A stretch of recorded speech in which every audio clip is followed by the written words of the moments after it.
Playtime Co. is the product of a great man by the name of Elliot Ludwig. Divorced, but a family man at heart. His sights were always set on bringing amazing toys to amazing children around the globe. Ludwig spent countless hours in the factory, working overtime relentlessly in an attempt to continuously innovate and surprise. In the 1960s, an unfortunate family death had pushed Ludwig down to his lowest. But with so much ambition, he rose back up and continued to fulfill his vision for the Playtime Co. toy factory. Ludwig could never be content leaving a project unfinished. But just how did one man come to create such an astounding empire? How did he manage to stay determined even after suffering such a tragic loss? It all began in the fateful year of 19...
Well, it finally happened. After years of being ignored, the company actually heard all my complaints. Yep, they listened to them very carefully. I guess my words must have really inspired them to take action. Because the next day I got demoted down here to the freaking island of misfit toys! Why do I talk to myself?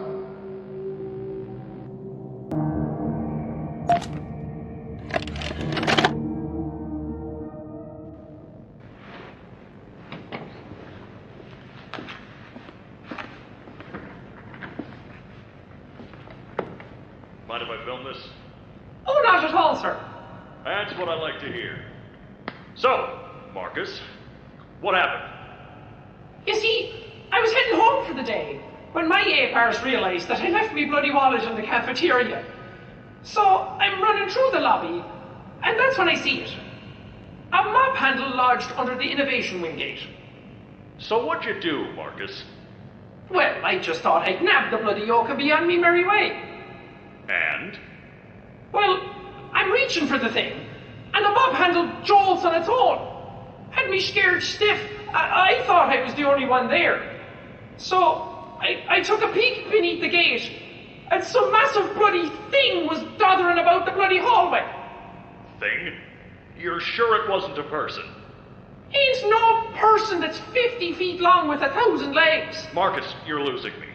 Maybe you just saw a bunch of people walking by. Look, it wasn't people, all right? I haven't a bloody notion what it was, but it wasn't human. Who have you told about this? Besides me, obviously. Just you, sir. Obviously. Okay. I'll have security skim the cameras and take a look. What? There's a massive bloody monster! Skimming ain't gonna get rid of it! You're out of line, Marcus. We make toys, not monsters. Now come on, get out of my sight. Actually, grab me a coffee, will you? Actually, never mind. Get out of my sight.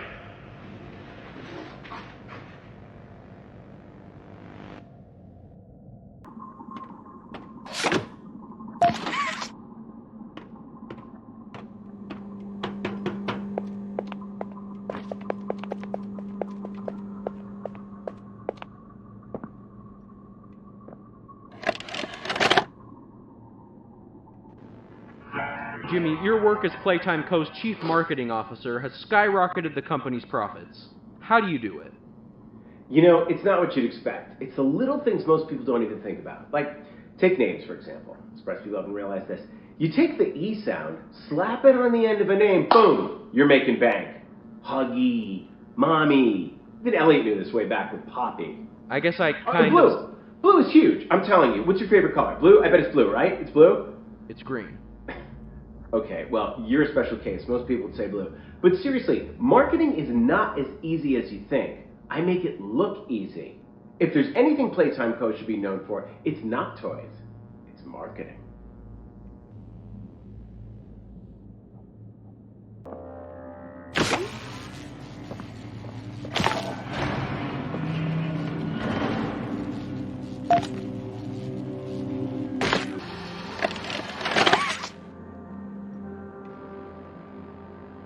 The following is a pre-recorded announcement to address the many complaints regarding an alleged very, very big spider crawling around in the facility.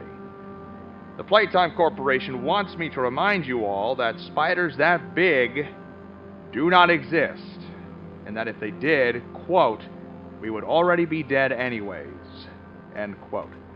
Regardless, you can all rest assured the company is sending some specialists down here to have a look around and relieve the constant whining.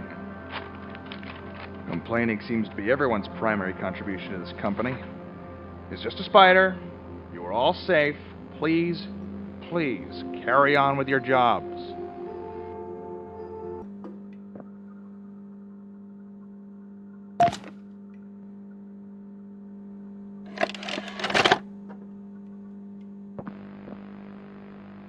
Log code 08502.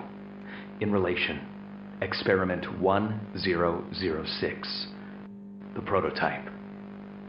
A close call occurred this week in which he nearly breached containment. The prototype seemingly disassembled the digital alarm clock within his room and utilized the battery, along with several other components, to create a laser pointer, which he then fired into the security camera, disabling it.